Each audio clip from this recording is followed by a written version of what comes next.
Hello and welcome to the channel. आज हम शुरू करने वाले हैं चैप्टर 1.1 का क्वेश्चन आंसर। इससे पहले हम लोगों ने इंट्रोडक्शन वीडियो बना रखा है, तो आप पहले उसे देख लें ताकि आप इसे बेहतर समझ सकें। तो चलिए शुरू करते हैं क्वेश्चन नंबर 1 से। चैप्टर का पहला क्वेश्चन है, निम्नलिखित संख्याओं को अभाज्य गुणनखंडों के गुणनफल के रूप में व्यक्त कीजिए। ये क्वेश्चन 5 पार्ट में है, तो हम इसको एक एक करके देखेंगे। सबसे पहले हम निकालेंगे 140 का अभाज्य गुणनखंड।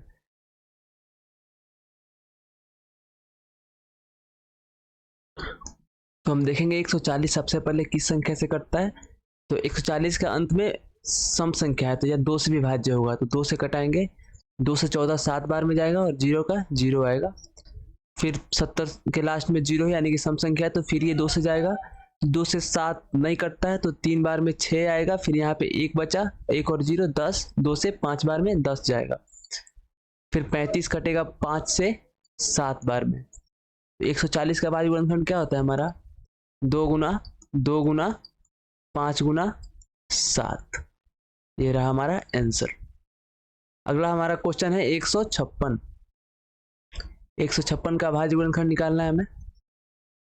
तो 156 किस संख्या से कटेगा? सबसे पहले किस अभाज्य संख्या से कटेगा हमको देखना है। तो 156 का अंतिम में सम संख्या, यानी कि 2 से विभाज्य होगा, तो 2 से कटाएंगे। 2 से 15 नहीं जाएगा, तो 7 बार में 14, यहाँ पे 1 बचा। फिर ये 6 यहाँ लग के 16 होगा, 2 अट्ठे 16। फिर 78 फिर से 2 से जाएगा, 2 से कटाएंगे। 2 से 7 नहीं कटता है, तो 3 बार में 6 आएगा। फिर यहाँ पे 1 बचा और 1 और 8 18, 2 9 18। फिर 39 2 से नहीं जाएगा, क्योंकि इसके अंत में विषम संख्या है, तो हम 3 से ट्राई करेंगे। तो 3 से 3 एक बार में जाएगा और 3 से 9 फिर 3 बार में जाएगा। तो हम यहाँ पे अभाज्य गुणनखंड करना बंद कर देंगे, क्योंकि यहाँ पे हमको अभाज्य संख्या मिल चुकी है। तो 156 का अभाज्य गुणनखंड क्या होगा? 2 गुना 2 गुना 3 गुना 13। अगला हमारा अभाज्य गुणनखंड है 3825 का। 3825 का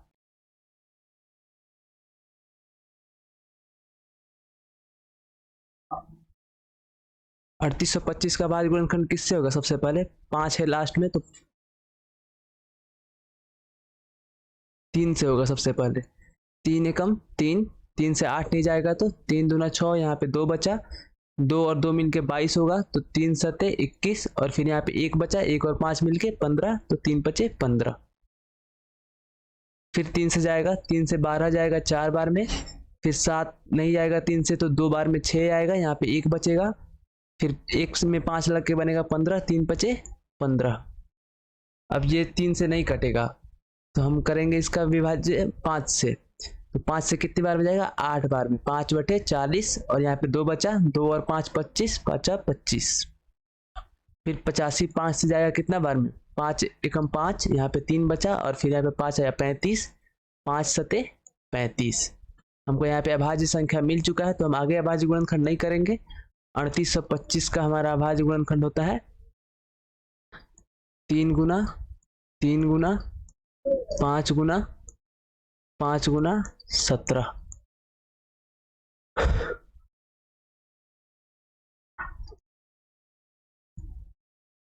अगला हमारा अभाज्य संख्या है 5005। सॉरी, अगला हमारा गुणनखंड निकालना है 5005 का। 5005 का अभाज्य गुणनखंड निकालने के लिए हम देखेंगे कि पहले किस चीज से विभाजित होता है 5005। तो 5005 विभाजित होगा सबसे पहले 5 से। क्यों? क्योंकि ये 3 से विभाज्य हो नहीं रहा है। 5 और 5 10 आता है, जो कि 3 से विभाज्य नहीं है, तो 5005 3 से विभाज्य नहीं होगा। फिर इसके इकाई स्थान पे 5 है, तो यानी कि ये 5 से पूर्णतः विभाज्य होगा। 5 से कितनी बार में जाएगा? 1 बार में, दोनों 0 का 0। और फिर 5 से 5 कितनी बार में जाएगा? 1 बार में। फिर 1001 देखेंगे किस चीज से विभाजित होता है। तो ये हम 5 से अब विभाज्य नहीं होगा, क्योंकि इसका इकाई स्थान पे 5 नहीं है, तो हम 7 से ट्राई करेंगे। 7 से तो 7 10 7 से नहीं जाएगा, तो 7 एकम 7, यहाँ पे 3 बचा और 0 30 हुआ। 7 चौके 28, फिर 2 बचा यहाँ पे और 1 21 हुआ। 7 त्रिका 21। फिर 143 हमारा 7 से नहीं जाएगा, तो हम ट्राई करेंगे 11 से। 11 एकम 11, यहाँ पे 3 बचा और यहाँ पे 3 बचा, 33 हुआ। 11 त्याई 33। तो क्या 5005 का भाज्य गुणनखंड क्या होगा हमारा? 5005 का भाज्य गुणनखंड होगा 5 गुना 7 गुना 11 गुना 13। अगला हमारा क्वेश्चन है 7429। अगले पेज पे देखेंगे 7429 का। 7429 का अभाज्य गुणनखंड हम सबसे पहले किस चीज से कटाएंगे 7429 को? तो ये 2 से नहीं जाएगा।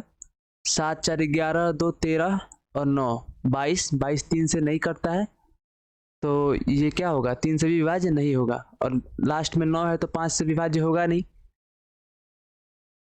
फिर हम ऐसे करते करते जाएंगे तो हम ये 17 से विभाज्य होगा। सबसे पहले 17 से विभाज्य होगा। तो देखेंगे 17 से कितनी बार में जाता है। 7429 भागा 17, 437 आता है। 437। अब फिर 437 17 से नहीं जाएगा। 437 भागा 17, देखिए 437 17 से पूर्णतः विभाजित नहीं होता है, तो हम देखेंगे 437 आगे 19 से ट्राई करेंगे। 437 भागा 19, 437 19 से 23 बार में जाता है। कितना बार में? 23 बार में। तो हमको यहाँ पे अपना अभाज्य संख्या मिल चुका है, तो हम आगे ट्राई नहीं करेंगे अभाज्य गुणनखंड निकालने का। 7429 का हमारा अभाज्य गुणनखंड कितना होता है? 17 गुना 19 गुना 23, 17 गुना 19 गुना 23।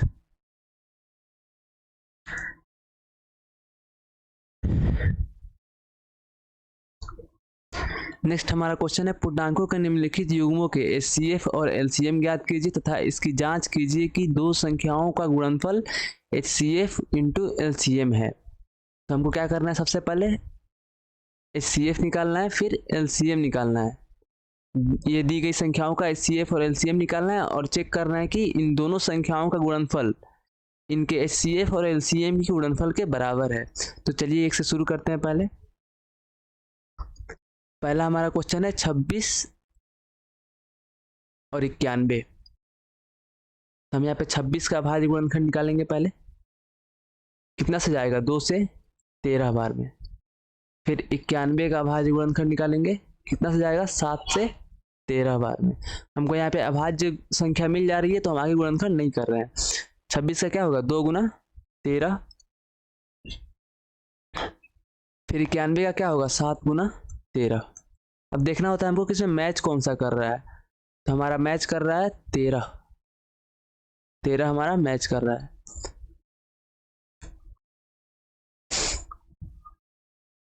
तो लिखेंगे HCF ऑफ 26, 91।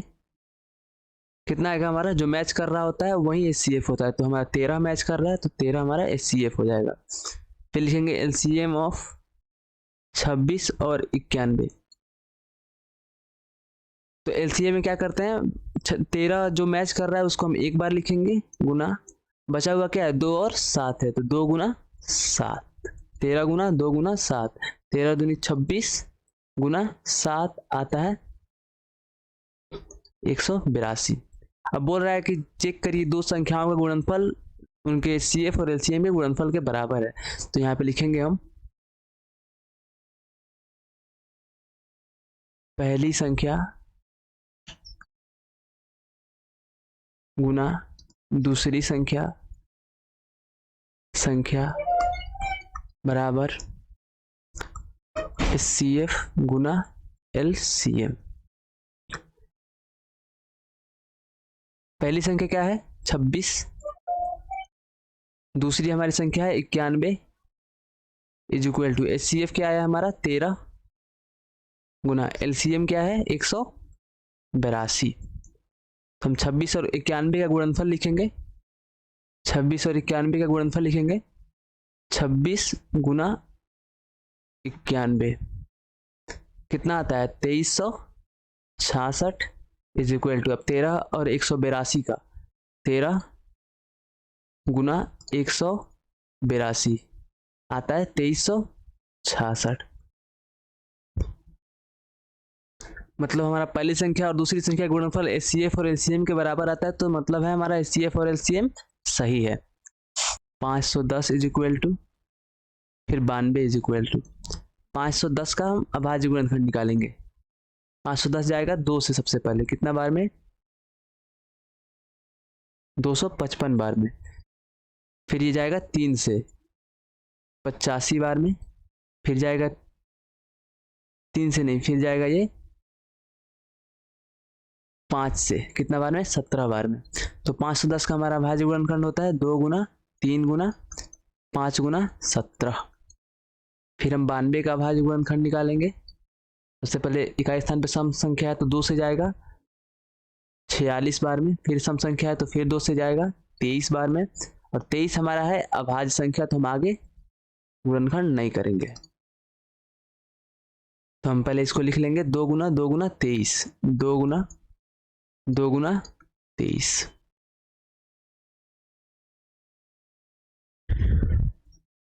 अब देखेंगे दोनों में मैच कौन सा कर रहा है। तो दोनों में हमारा मैच कर रहा है 1 2, ये दोनों 2 मैच कर रहा है। फिर और कोई भी संख्या इसे मैच नहीं कर रहा है, तो हम लिखेंगे HCF ऑफ 510 और 92 इज इक्वल टू 2। अब हम लिखेंगे LCM of 510 92 is equal to, सबसे पहले ये 2 2 मिल रहा है तो इन दोनों के बदले 1 2 लिखेंगे गुना। फिर यहाँ पे 3 है 5 है और 17 है तो लिखेंगे 3 गुना 5 गुना 17। फिर गुना यहाँ पे 2 और 23 इन दोनों को भी लिखेंगे 2 गुना 23। तो हम लोग गुना करेंगे इनको।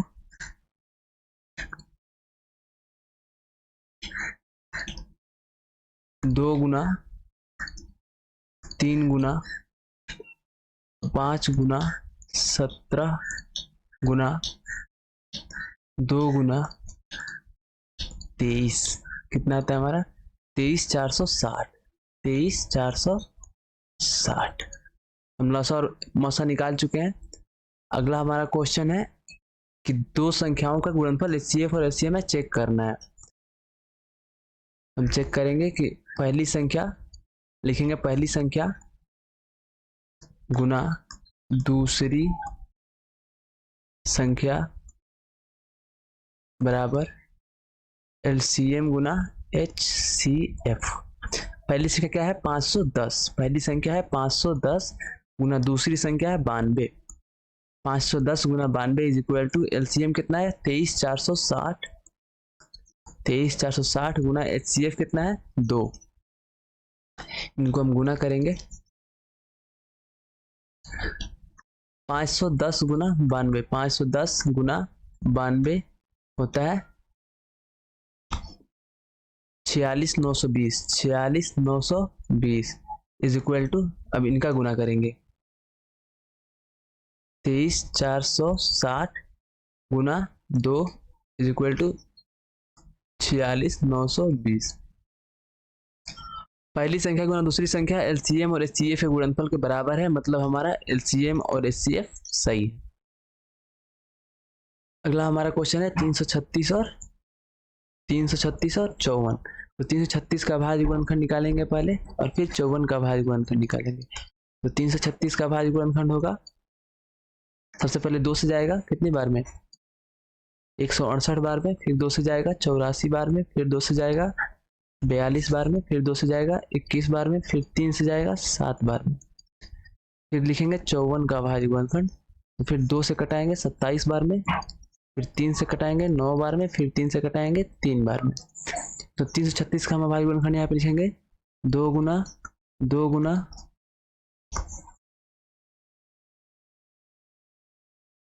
2 गुना 2 गुना 2 गुना 2 गुना 3 गुना 7।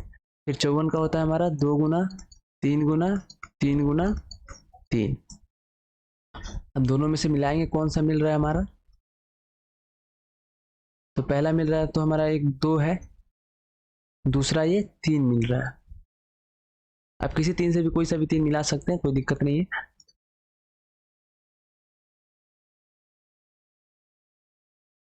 तो लिखेंगे HCF ऑफ 336 और 54 इज इक्वल टू, कौन कौन सा मैच कर रहा है, एक तो एक 2 मैच कर रहा है गुना और एक 3 मैच कर रहा है। तो कितना आ जाएगा HCF 6। जो भी मैच करेगा उसको हम गुना में लिख लेंगे।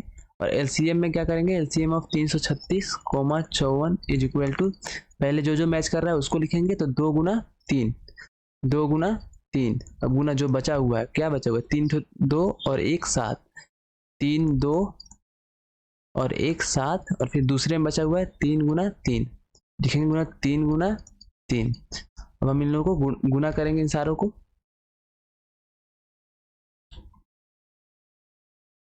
तो हमारा गुना आ जाएगा 2 गुना 3 गुना 2 गुना 2 गुना 2 गुना 7 गुना 3 गुना 3, 3024 आएगा।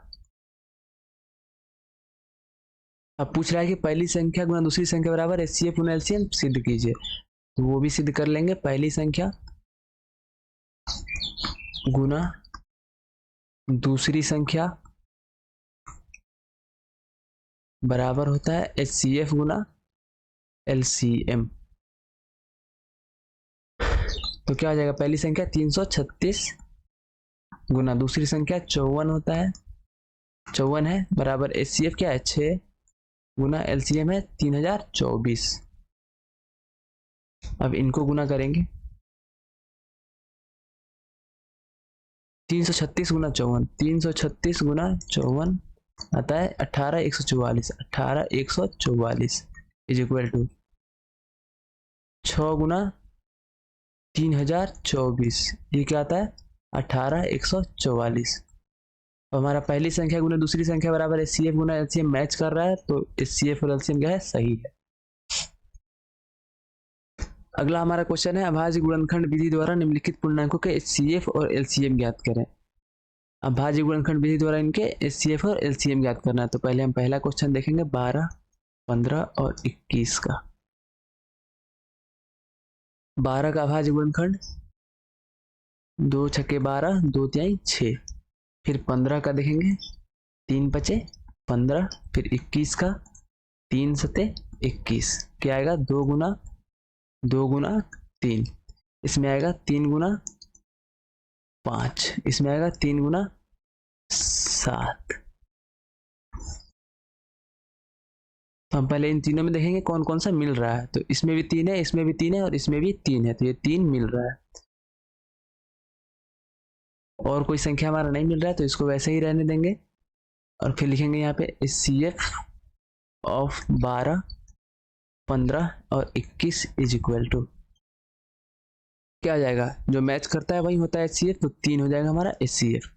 और लिखेंगे एलसीएम ऑफ 12, 15 और 21 इज इक्वल टू क्या होगा, सबसे पहले जो मैच कर रहा है उसको लिखेंगे और फिर गुना करके जो बचा हुआ है उनको लिख लेंगे। तो 2 गुना 2 गुना 5 और 7, तो गुना 5 गुना 7।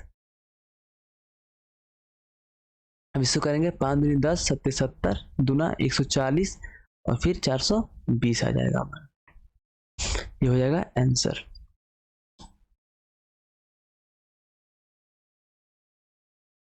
अगला क्वेश्चन है 17, 23 और 29 का।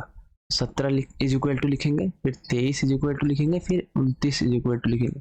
अब ध्यान देंगे कि ये तीनों एक अभाज्य संख्या है, 17 भी अभाज्य संख्या है, 23 भी अभाज्य संख्या है, 29 भी अभाज्य संख्या है। तो अभाज्य संख्याओं का जो अभाज्य गुणनखंड होता है वो होता है एक गुना व खुद की संख्या। फिर 23 का होगा एक गुना व खुद की संख्या, फिर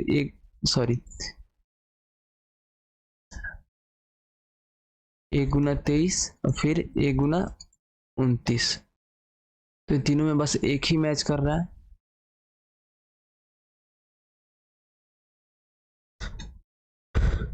तो इनका एचसीएफ क्या हो जाएगा, लिखेंगे यहाँ पे HCF of 17, 23, 29 is equal to 1। और फिर लिखेंगे यहाँ पे LCM of 17, 23, 29 is equal to क्या क्या बच गया है, 17 बच गया है, 23 बच गया है और 29 बच गया है। 17 गुना 23, 23 गुना 29, और ये एक लिखने का कोई फायदा है नहीं क्योंकि गुना करने के बाद वही संख्या वापस से आ जाएगा। तो हम गुना करेंगे 17 गुना 23 गुना 29 में कितना आ जाएगा, 17 गुना 23 गुना 29 आ जाएगा 11,339, लिखेंगे 11,339। 39 हमारा आंसर होगा। अगला हमारा क्वेश्चन है 8, 9 और 25 का एलसीएम और एचसीएफ, जिसका 8 is equal to 9 is equal to 25 is equal to. सबसे पहले 8 का अभाज्य गुणनखंड 2 से जाएगा 4 बार में, फिर 2 से जाएगा 2 बार में। फिर देखेंगे 9 का अभाज्य गुणनखंड 3 से जाएगा 3 बार में। फिर देखेंगे 25 का अभाज्य गुणनखंड 5 से जाएगा 5 बार में। लिखेंगे यहाँ पे 2 गुना 2 गुना 2, 3 गुना 3, 25 का 5 गुना 5। अब इन सब में भी हमारा कोई भी मैच नहीं कर रहा है। 8, 9 और 25 का अभाज्य गुणनखंड में कोई सा अभाज्य गुणनखंड मैच नहीं कर रहा है। तो जब मैच नहीं करता है तब उसका एचसीएफ हो जाता है 1। जब कुछ भी मैच ना करे तो एचसीएफ हो जाता है हमारा 1। 8 गुना 8, 9, 25 is equal to HCF of 8, 9, 25 is equal to 1। अब फिर आता है हमारा एलसीएम, एलसीएम ऑफ 8, 9 और 25। तो 8, 9 और 25 का एलसीएम के लिए हम सबका गुना करेंगे। ये सारे में से कोई तो मिल तो रहा नहीं है, तो हम सबका गुना करेंगे। 2 गुना 2 गुना 2, फिर 3 गुना 3, फिर गुना 5 गुना 5। और जो आंसर आएगा वो हमारा क्या होगा, एलसीएम होगा। तो गुना कर लेते हैं। 2 गुना 2 गुना 2, 2 दूनी 4, दूना 8, 8 गुना 3 गुना 3, 3 गुना 3, फिर गुना 5 गुना 5, 5 गुना 5 इज इक्वल टू 1800 आया। हमारा क्या हो जाएगा, 1800 एलसीएम हो जाएगा। ये रहा हमारा आंसर। अगला क्वेश्चन है एचसीएफ ऑफ 306 और 657 9 दिया है, तो एलसीएम ऑफ 306 और 657 ज्ञात करें। 306 और 657 का एलसीएम यानी कि लौसा ज्ञात करें, लघुत्तम समापवर्तक ज्ञात करें। तो इसको कैसे बनाते हैं, अभी हम पिछले क्वेश्चन में एक फॉर्मूला पढ़ के आए हैं। पहली संख्या गुना दूसरी संख्या बराबर क्या होता है, एचसीएफ गुना एलसीएम। तो यही फॉर्मूला वहां पे भी यूज होगा। तो लिखेंगे यहाँ पे पहली संख्या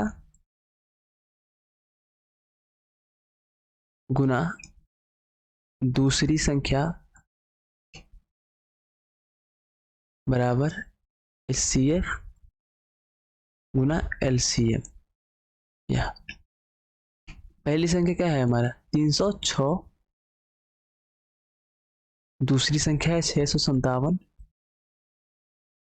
बराबर एलसीएम क्या है 306, सॉरी एचसीएफ दिया हुआ है 9, एचसीएफ दिया हुआ है 9 और एलसीएम हमको निकालना है। तो इसको और क्या लिख सकते हैं, 306 गुना 657, और ये 9 इधर गुना में है तो इधर आएगा तो भाग में हो जाएगा, इज इक्वल टू एलसीएम। या फिर लिख सकते हैं हम लोग LCM is equal to, LCM बराबर के इधर है या इधर है एक ही बात है, तो एलसीएम इज इक्वल टू 306 गुना 657 बट्टा 9। देखेंगे 9 से कटा के 9 से ये 34 बार में जाएगा। अब लिखेंगे यहाँ पे 34 गुना 657 इज इक्वल टू, अब इससे गुना कर लेंगे हमारा आंसर आ जाएगा। 34 गुना 657 आता है 22,338 लिखेंगे। इसलिए एलसीएम ऑफ 306, 657 क्या होगा 22,338 आंसर हमारा। चलेंगे अगले क्वेश्चन पे। जांच कीजिए कि क्या किसी प्राकृतिक संख्या n के लिए संख्या 6 का घात, ये n है, संख्या 6 का घात n अंक 0 पर समाप्त हो सकती है। तो इसको बनाने का तरीका है, सबसे पहले हम 6 का अभाज्य गुणनखंड निकालेंगे। 6 का अभाज्य गुणनखंड निकालेंगे, क्या आता है हमारा 2 या 6। तो लिखेंगे 6 इज इक्वल टू 2 गुना 3।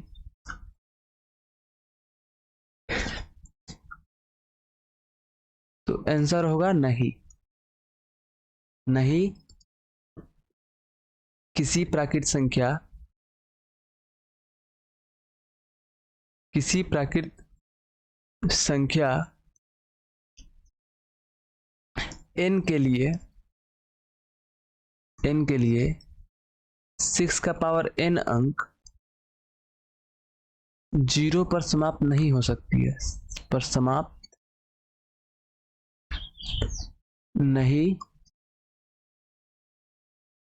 हो सकती है, क्योंकि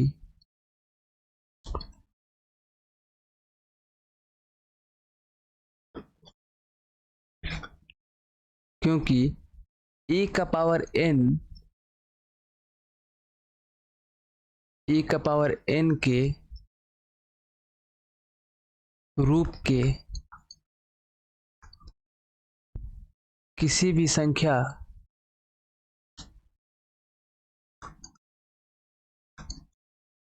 का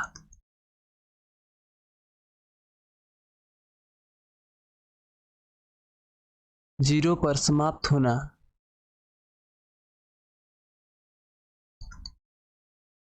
तभी संभव है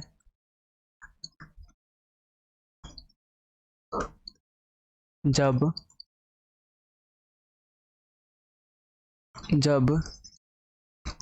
a के अभाज्य गुणनखंड में गुणनखंड में 2 और 5 आए।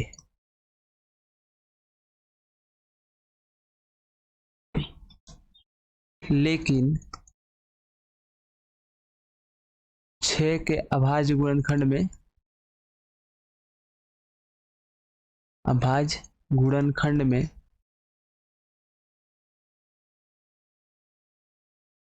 5 नहीं आता है, इसलिए यह अंक 0 पर समाप्त नहीं होगी। यह हमारा आंसर है।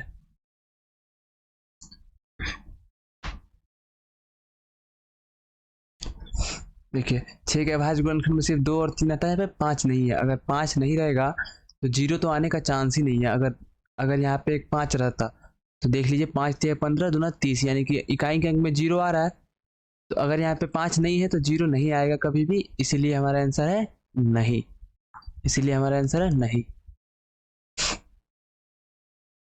अगला हमारा क्वेश्चन है, व्याख्या कीजिए कि 7 × 11 × 13 + 13 और 7 × 6 × 5 × 4 × 3 × 2 × 1 + 5 भाज्य संख्याएं क्यों हैं। सबसे पहले पहला देखेंगे। पहला क्वेश्चन है 7 × 11 × 13 + 13। देखना है कि यह भाज्य संख्याएं क्यों हैं। सॉल्यूशन करेंगे इसका। तो ये 7 × 13 × 13 एक टर्म है और ये 13 एक टर्म है जो प्लस से जुड़ा हुआ है। तो हम इसमें से 13 कॉमन ले सकते हैं क्योंकि 13 दोनों में है। तो 13 हम यहाँ पे कॉमन लेते हैं। कितना आ जाएगा, 7 × 11 यहाँ बच जाएगा और फिर यहाँ पे प्लस में क्या बचेगा, 1 बचेगा। फिर 7 × 11 कितना था, 77 और +1 78 आ जाएगा।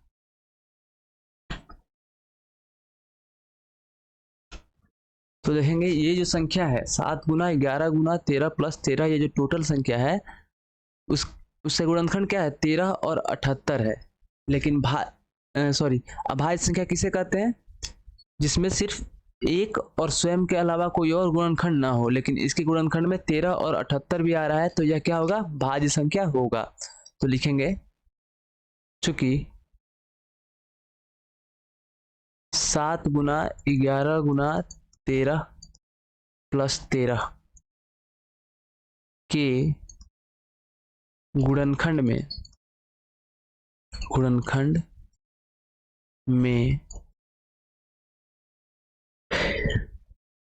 13 और 78 भी शामिल है,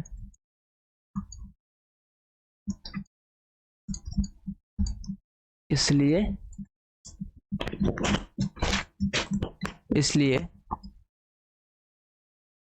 यह एक अभाज्य नहीं, भाज्य संख्या है, यह एक भाज्य संख्या है। ऐसे ही हम इसका भी करेंगे। क्वेश्चन क्या है दूसरा, 7 गुना 6 गुना 5 गुना 4 गुना 3 गुना 2 गुना 1 प्लस 5। देखिए यहाँ से यहाँ तक एक टर्म है और फिर यहाँ पे प्लस से जुड़ा हुआ है एक और टर्म। तो हम इसमें से क्या कर सकते हैं, इसमें भी 5 है और इसमें भी 5 है, तो हम इसको क्या करते हैं 5 कॉमन ले लेते हैं, 5 कॉमन ले लेते हैं। 5 कॉमन लेने पे क्या बचता है, 7 गुना 6 गुना 5 तो कॉमन हो गया तो इसको नहीं लिखेंगे, 4 गुना 3 गुना 2 गुना 1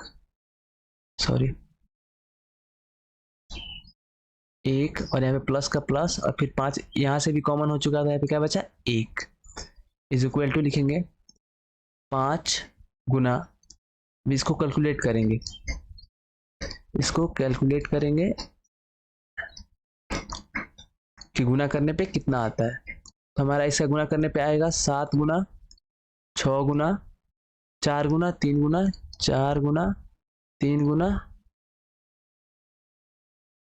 गुना 2 गुना 1 यानी कि 1008 आता है। और 1008 और ये एक जोड़ने पे कितना आ जाएगा 1009। अब लिखेंगे ऐसे सेम लिखेंगे कि चूंकि इस संख्या का गुणनखंड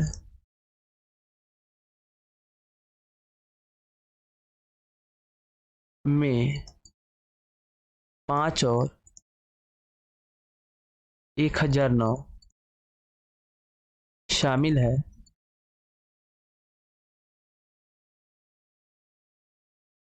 इसलिए यह एक भाज्य संख्या है। ये भी हमारा फाइनल हो चुका। अब देखें किसी खेल के मैदान के चारों ओर एक वृत्ताकार पथ है। इस मैदान का एक चक्कर लगाने में सोनिया को 18 मिनट लगते हैं, जबकि इसी मैदान का एक चक्कर लगाने में रवि को 12 मिनट लगते हैं। सोनिया का लगा समय है 18 मिनट और रवि को लगाया गया समय है 12 मिनट। मान लीजिए वे दोनों एक ही स्थान और एक ही समय पर चलना प्रारंभ करें और एक ही दिशा में चलते हैं, तो बताइए कितने समय बाद वे पुनः प्रारंभिक स्थान पर मिलेंगे। तो पूछ रहा है कि बताइए कितने समय बाद वो पुनः प्रारंभिक स्थान पे मिलेंगे। तो सबसे पहले हम देखेंगे, माना कि यह एक वृत्ताकार पथ है और सोनिया और रवि यहां से चलना प्रारंभ करते हैं दोनों एक साथ। तो सोनिया को 18 मिनट लगते हैं और रवि को 12 मिनट लगते हैं, यानी कि रवि जल्दी पहुंचेगा। अगर एक बार चलना शुरू करे एक निश्चित समय में तो रवि यहाँ पे पहले पहुंच जाएगा और सोनिया को 6 मिनट एक्स्ट्रा लगते हैं। तो वो पूछ रहा है कि दोनों अगर एक ही समय पर चलना प्रारंभ करके एक ही दिशा में चलते हैं तो वो कितने समय बाद वे पुनः प्रारंभिक स्थान पर मिलेंगे।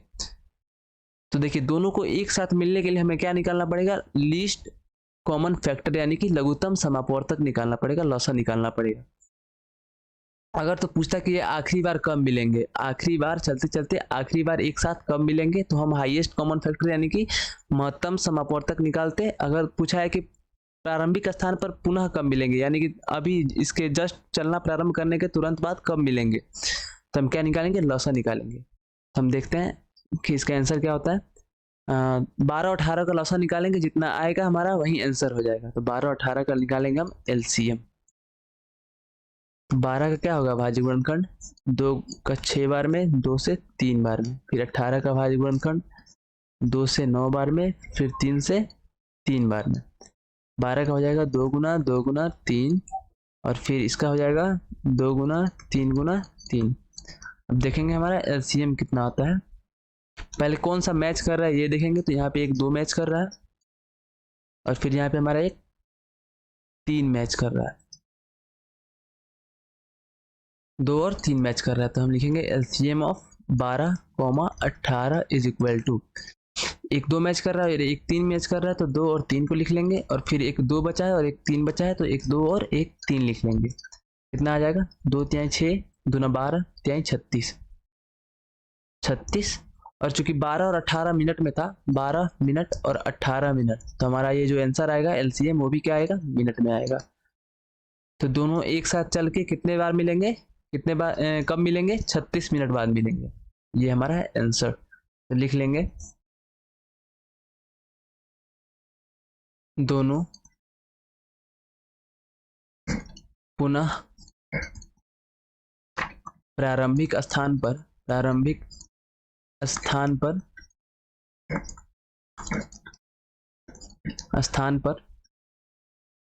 36 मिनट बाद मिलेंगे, 36 मिनट बाद मिलेंगे। यहाँ होता है हमारा चैप्टर 1.1 समाप्त। अब हम नेक्स्ट वीडियो में देखेंगे 1.2 का सारा क्वेश्चन आंसर, पूरा अध्याय समाप्त करेंगे नेक्स्ट वीडियो में। तो तब तक आप रिवीजन करिए और खुद से क्वेश्चन ट्राई करिए। तब तक के लिए ओके बाय। अगला हमारा क्वेश्चन है 510 और 92 का एलसीएम और एचसीएफ ज्ञात करें। तो 510 और 92 का एचसीएफ और एलसीएम निकालेंगे हम सबसे पहले।